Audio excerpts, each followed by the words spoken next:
The pound has gained a semi-safe haven status recently as all the world's major economies show their frailties. To discuss the future of the sterling, I've been speaking to Stephen Hughes from Foreign Currencies Direct for this edition of Targets in Focus. Looking at your pound-euro forecast, you're clearly indicating that you're expecting some further weakness in the euro area. Yeah, that's true. I think we're a long way from seeing the problems in the Eurozone resolved.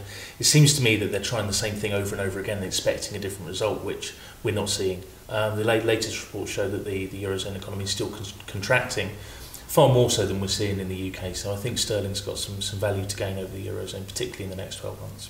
But are you predicting the euro to weaken across the board, or is it just the case that the UK policymakers have a better way of combating the problem compared to their European counterparts? I think at the moment it's more going to be Eurozone weakness than sterling strength, and I think you'll see the euro weaken against most currencies over the next year as they're still struggling to find a way to cope with the widespread problems. So cable, what's your thinking there? It's up to 164 in 3 months, then down to 160 in 12 months. Yeah, I think we've got 6 weeks now to the election.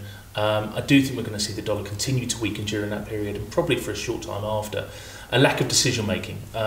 Really, they don't want to rock the boat. They don't want to make decisions that are going to make them unhappy to voters. And then they get a possible new government or the existing government stay in place. And it will take them time to bed in what their new ideas are going to be. But I still think the greenback is the favoured currency across the three majors, euro, dollar and pound.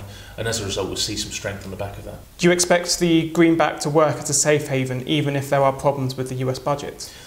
Certainly when compared to the euro and sterling, I would see it still as the chosen one of the three. Your pound Swissy forecast was very interesting, all the way up to 158. We haven't seen those levels since the beginning of the year, so could you talk me through your predictions there? Yeah, really based on the Swiss Central Bank being very unhappy at the strength of the Swiss franc still. We've seen them intervene once. It wouldn't surprise me to see it happen again. And the weakening will come as a result. Are you expecting a raising of the peg that's currently in place? It wouldn't surprise me, and my forecasts are based on the fact that I think they'll interfere sometime in the next 12 months. It's not been talked about, but I'd be very surprised if we don't see something. But how will that intervention manifest itself?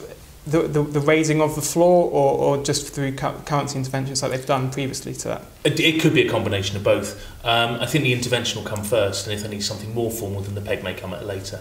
It really depends on how successful the former is.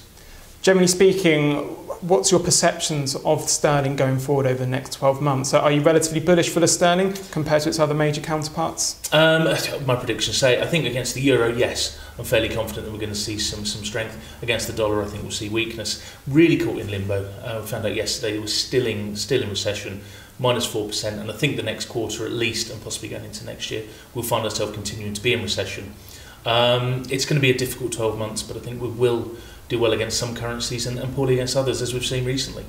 But do you think that the pound's going to hold on to this semi-safe haven status? The currency market is very much an ugly contest at the moment. Do you think that the pound is the least ugly of the majors at the moment? I think we fall in between. I think there are uglier currencies, most certainly the euro is seen as such, but there are currencies that are seen as more favourable, the dollar and the Swiss franc being two of them. So we really are caught between a rock and a hard place at the moment with where we go. But I think we'll continue to stay in recession and hopefully gradually climb out of it as we go into next year. Well, that's all for this edition of Targets in Focus. The Duke's Copy TV team will bring you more throughout the trading week, but for now, goodbye.